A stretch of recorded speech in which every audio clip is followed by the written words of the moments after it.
Bueno, pues bienvenidos a mi nuevo estudio. Me he mudado, si me seguís por Instagram seguramente lo habréis visto, que he estado publicando algunas historias donde pues voy mostrando pues cómo voy haciendo la mudanza, cómo voy montando el nuevo setup y demás. Y la verdad que estoy contento, es un espacio diferente, un poco más amplio que el anterior, con lo cual en este sentido pues me va a venir bien para grabar diferentes planos, diferentes ideas que tengo pues para vídeos, para el canal y también pues para experimentar un poquillo con todo este tema de YouTube. Y qué mejor forma de estrenar un nuevo estudio que con un vídeo. En este caso os traigo un vídeo muy interesante, ya que cuando empezamos en el vídeo siempre surgen preguntas, siempre surgen dudas y luego no sabemos muy bien cómo resolverlas hasta que después de pasado un tiempo que vamos aprendiendo técnicas, pues conseguimos solucionarlas. Por ello, hoy os traigo algunas de las dudas más frecuentes o que más se nos pueden complicar. Así que nada, no me enrollo mucho más y vamos directamente al lío. Bien, el primero de todos es un problema muy frecuente y si lleváis un tiempo ya grabando os habrá ocurrido o directamente os va a ocurrir. Y es el flicker o parpadeo en las luces. En la gran mayoría de ocasiones vamos a grabar en lugares no destinados para una grabación de vídeo profesional, ya sea por ejemplo un teatro, una conferencia o directamente en nuestra casa si no tenemos pues un equipo de iluminación profesional, ya sea porque estamos empezando o cualquier motivo. Entonces el parpadeo se produce por culpa de la luz artificial, es decir, por ejemplo, la que produce un monitor, las lámparas de la mesilla de noche, etcétera, etcétera, etcétera. Y este es un gran inconveniente, sobre todo para el resultado estético y profesional de nuestro vídeo. Bien, pero vayamos por partes. ¿Qué es el flicker? Bueno, la luz doméstica, como pueden ser las lámparas de mesilla las que tenemos por la noche, las luces del techo, los fluorescentes o directamente las bombillas CFL, estas bombillas que son grandes, que suelen tener los focos más económicos de unos 20-25 euros que podemos encontrar en Amazon para grabación de vídeo, no son luces continuas, sino que funcionan por una serie de pulsos por segundo. Es decir, lo que se conoce como corriente alterna. La corriente no es constante en el tiempo, sino que va oscilando. Cada región tiene una frecuencia distinta en la luz. En el caso de España y también algunas partes de Latinoamérica serían 50 Hz, mientras que en Estados Unidos y otras partes del mundo serían 60 Hz. Es decir, que tendríamos 50 pulsos de luz o 60 pulsos de luz. En el caso del vídeo utilizamos dos nomenclaturas para identificar las distintas frecuencias, que serían NTSC en el caso de los 60 Hz y PAL en el caso de los 50 Hz. Y es justamente aquí, en la diferencia de las frecuencias de cada región, donde se produce el flickering. Bien, pero primero entremos en contexto de qué es un vídeo. Bueno, básicamente un vídeo está formado por una sucesión de imágenes por segundo para crear esa ilusión de movimiento. Es decir, 24 fotogramas por segundo, 25, 30, 60, 120, los que sean. Y para exponer cada uno de los fotogramas individualmente se utiliza la velocidad de obturación, la cual va a medir el tiempo que cada uno de los fotogramas va a quedar expuesto. Esto lo conocemos como 1/50, 1/60, 1/120 y así sucesivamente. Y este parpadeo, este flicker, se produce justamente cuando la velocidad de obturación asignada está en desfase, está desincronizada respecto a la red eléctrica. Es decir, que el pulso de luz está desincronizado respecto al tiempo de exposición de ese fotograma, creando lo que vendría siendo pues estas bandas en lo que vendría siendo la imagen. Bien, para solucionar el problema del flickering existen varios métodos. El más rápido y más sencillo es el de ajustar la velocidad de obturación respecto a la red eléctrica de vuestro país. El NTSC, que son 60 Hz, tendréis que ajustar la velocidad de obturación a 1/60, 1/120 y así sucesivamente. En mi caso utilizo una red eléctrica PAL, que son 50 Hz, con lo cual mi velocidad de obturación será 1/50, 1/100 y así. Bien, y aquí es donde aparece la regla de los 180 grados, que seguramente habréis escuchado hablar de ella, y la cual nos indica que deberíamos ajustar la velocidad de obturación al doble respecto a la tasa de fotogramas por segundo a la que grabemos. En mi caso, como utilizo una frecuencia eléctrica de 50 Hz, la velocidad tendría que ponerla a 1/50, con lo cual los fotogramas serían 25. Si, por ejemplo, utilizáis NTSC, serían 30 fotogramas por segundo a 1 partido 60. Yo esta regla la rompo, ya que no grabo a 25 fotogramas, sino que grabo a 30 fotogramas con una velocidad de 1 partido 50. Algo que tenéis que tener muy en cuenta es que la cantidad de fotogramas por segundo que elijáis no va a afectar en si vais a tener o no flickering. Es decir, podéis grabar a 25, 30, 60, 120 fotogramas por segundo, que eso no es lo que va a generar el flickering. Lo que va a generar el flicker, el parpadeo en las luces, es la velocidad de obturación que tenéis asignada en la cámara. Bien, la segunda solución es la de utilizar luces profesionales de vídeo. Estas están diseñadas de tal manera que nunca van a generar flicker, dando igual la velocidad de obturación que elijáis. Con lo cual es muy buena opción para no comeros la cabeza de tener que poner una velocidad u otra. Ahora bien, podéis utilizar luces profesionales, pero si por ejemplo para decorar la escena utilizáis luces prácticas de otro tipo, estas sí que pueden generar flickering.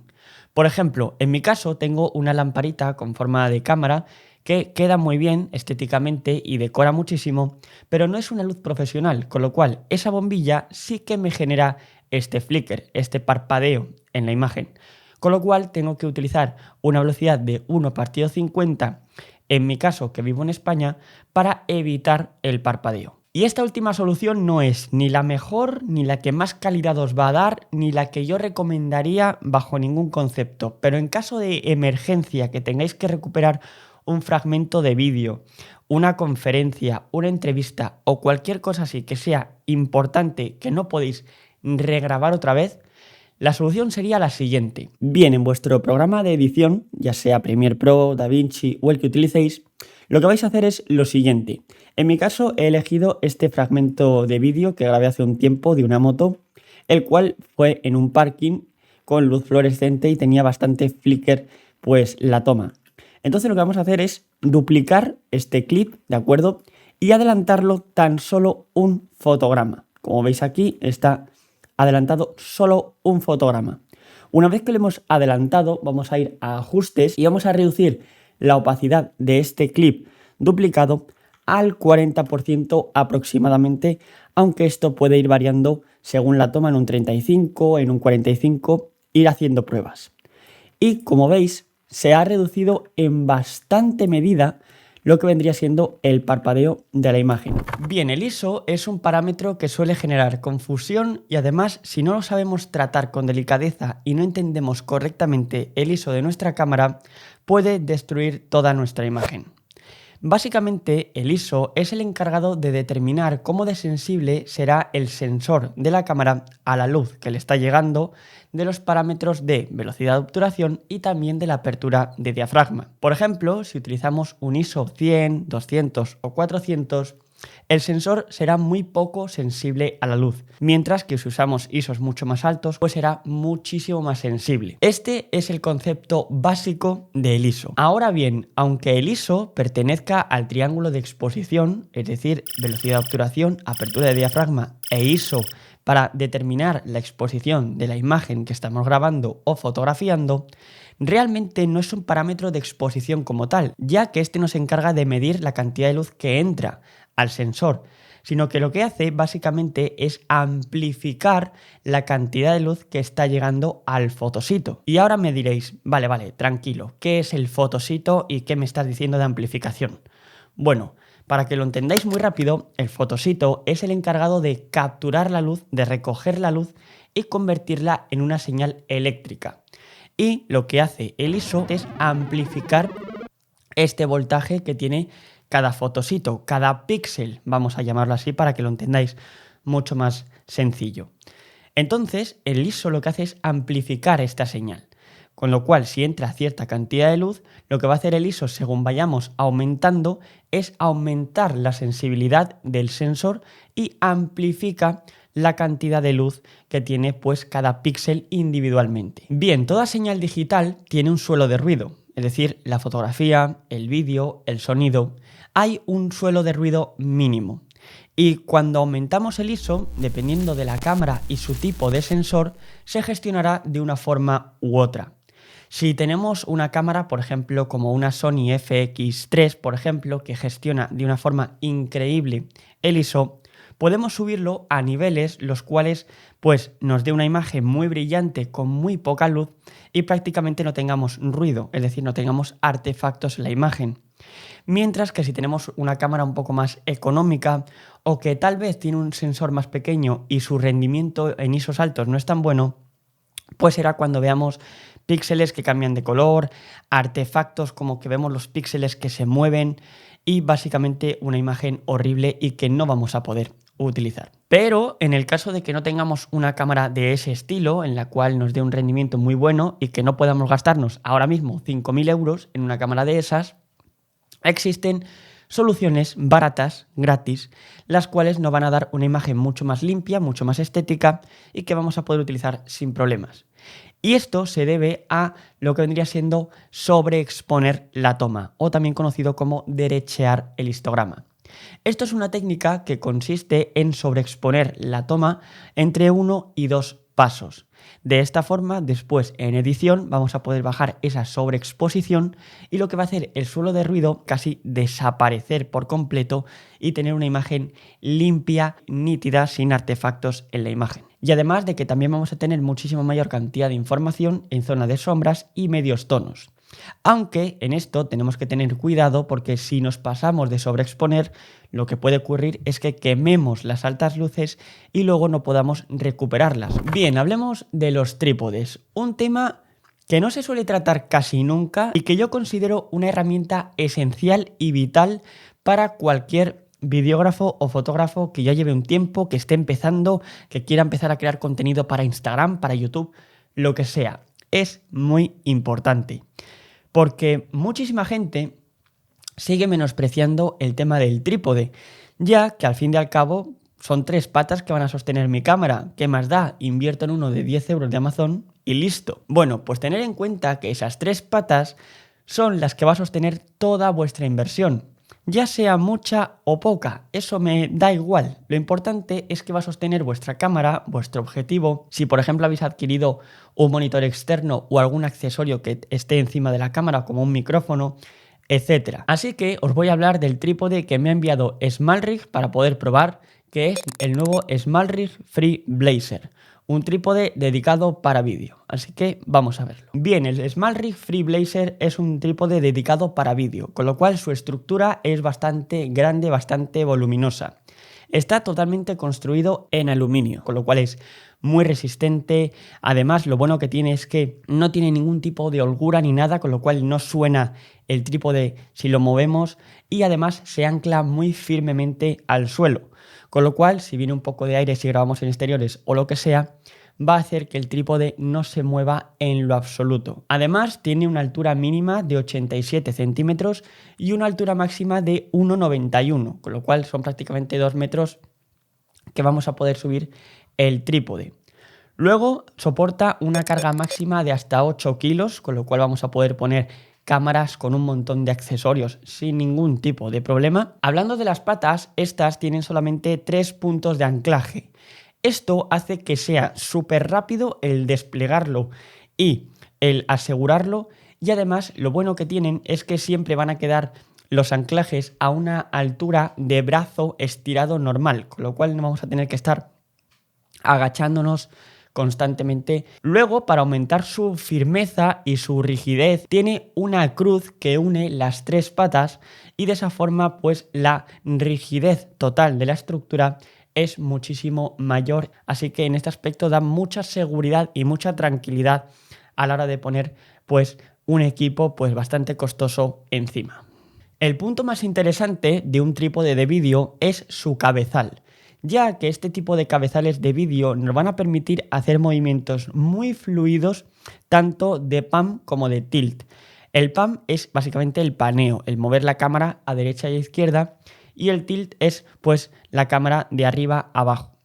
En este aspecto es importante tener esta fluidez para tomas de seguimiento de personajes, también pues para planos de producto y demás, ya que nos van a dar una estética mucho más profesional, mucho más agradable visualmente, ya que no vamos a tener esos saltos o que la cámara se nos pueda quedar atascada cuando estamos haciendo este movimiento fluido, como se ocurriría con otro tipo de cabezales no destinados para vídeo. Luego la zapata es Quick Release, ¿de acuerdo? O sea que vamos a poder sacar la cámara y ponerla de forma bastante rápida. Y además lo que vendría siendo el anclaje tiene un mecanismo de seguridad que una vez metemos la zapata ya no se va a poder salir a no ser que presionemos un botón para liberarla. Y algo que me ha encantado es que tiene una rosca de 1/4 de pulgada en una de las patas del trípode. Y esto viene muy bien para poner cualquier accesorio que necesitemos en un momento dado. Y pues bueno, si os ha gustado este trípode, os voy a dejar en la descripción un link a la tienda de SmallRig para que le echéis un vistazo. Y como digo, por favor, invertir en un trípode de calidad. SmallRig tiene más de un trípode muy interesante que podéis mirar y sinceramente os recomiendo mucho que invirtáis porque os puede salvar de un disgusto vuestro equipo. Bien, hablemos de almacenamiento, un punto muy importante y que todavía no he tratado yo en este canal. Y es que cada tipo de cámara va a necesitar un tipo de tarjeta de memoria diferente según la resolución a la que grabemos, tasa de fotogramas por segundo, codec, bitrate, etc. Bien, pero existen diferentes tipos de almacenamiento. Tendríamos, por ejemplo, las tarjetas microSD, que son las comunes en cámaras deportivas como la Insta360 o las GoPro. Por otro lado, tendríamos las tarjetas SD convencionales, es decir, la grande, la normal, que son las utilizadas en cámaras pues como las mirrorless, como la que estoy usando yo en este momento. Y luego tendríamos tarjetas como las CF Express, también las CFast, o incluso habría cámaras que aceptan grabación externa en almacenamiento SSD, como es el caso de las Blackmagic Pocket Cinema Camera. Pero en este caso os quiero hablar de las tarjetas SD, ya que son las más utilizadas de momento. Bien, lo primero y más importante es adquirir la tarjeta SD convencional, es decir, la grande, la común, no la micro SD con adaptador. Porque esta, la micro SD con adaptador, sí que puede llegar a ser un poco más barata, un poco más económica, pero podemos tener los siguientes problemas. El primero es que nuestra cámara se vea resentida, ¿de acuerdo?, en temas de limitación de velocidades y no podamos sacar su máximo partido o la máxima calidad de la grabación. Por otro lado, también es muy común que lo que vendría siendo el adaptador sea de peor calidad que la tarjeta SD, con lo cual esto hace que se pueda desconectar la SD de lo que vendría siendo el adaptador. También lo que puede pasar es que se rompa directamente, es decir, se parta por la mitad el adaptador, o incluso que la cámara lo reconozca el adaptador, pensemos que estamos grabando y luego cuando vayamos al ordenador vea que no tenemos absolutamente nada porque no se ha transferido ningún archivo del adaptador hasta la tarjeta micro SD. Ahora bien, empecemos con las nomenclaturas de la tarjeta SD, es decir, los numeritos y las coordenadas que nos aparecen para indicar la tarjeta, pues qué capacidad tiene. Primero empezaríamos con el almacenamiento. Esto se calcula en gigabytes, ¿de acuerdo? Y va a ser pues el valor más grande o el número más grande que va a aparecer en la tarjeta. Podemos tener tarjetas de 16, de 32, de 64, de 128, de 256 y así hasta 1 tera o incluso más. Ahora bien, os recomiendo que adquiráis más de un almacenamiento de, por ejemplo, 128 GB y tener 4 o 5 tarjetas de 128 GB en vez de una única tarjeta de 512 GB o de 1 tera y ahí poner toda vuestra confianza. Porque al fin y al cabo, cuando grabamos, siempre, sin excepción, vamos a tener algún problema, ya sea con la cámara, nosotros hemos cometido algún error o lo que sea. Entonces, por un momento imaginaos que vamos a cubrir un evento, una boda. Y en esa boda nosotros grabamos todo, hacemos fotos, vídeos y de repente la tarjeta se corrompe, se rompe, se pierde o cualquier cosa. Entonces no vamos a poder volver a repetir ese evento y además todos los archivos han desaparecido. Entonces el hecho de tener más de un almacenamiento, más de una tarjeta y cada cierto tiempo ir cambiándolo va a hacer que siempre tengamos algo de ese evento o de esa grabación, ya sea pues de antes o de después, pero algo de información siempre vamos a tener y vamos a poder recuperar. Bien, luego estaría la lectura y escritura de la tarjeta SD. Esto nos lo va a indicar con varios números. El primero y el certificado para vídeo, porque esto muchas cámaras lo exigen, una certificación de la tarjeta SD para vídeo, para de esa forma la cámara tenga capacidad de dar su máximo rendimiento en temas de bitrate, máxima resolución, tasa de fotogramas y demás, puede que exija esta certificación para vídeo. Y esto lo vamos a encontrar con una V y un número al lado. Puede ser V30, V60 o V90. El número nos indica la cantidad de megabytes por segundo que va a ser capaz de transferir. Por ejemplo, en mi caso, yo tengo una cámara que graba a 4K máximo 30 fotogramas por segundo. Entonces, en mi caso, utilizo las tarjetas V30. Y luego el otro valor de lectura sería el indicado con una U y un número en su interior, que puede ser un 1 o un 3. Esto nos indica la cantidad mínima de información que va a ser capaz de transferir. Pueden ser 10 megas por segundo en el caso del U1 y en el U3 serían hasta 30 megabytes por segundo. ¿El equipo importa? Esta es una pregunta que se le hace a todos y cada uno de los creadores aquí en YouTube, tanto de habla hispana como de habla inglesa, y la mayor parte de las respuestas que recibe ese aspirante a creador de contenido por parte de su creador favorito es: no, el equipo no importa, puedes empezar con lo que tengas a mano, la mejor cámara es la que llevas en tu bolsillo.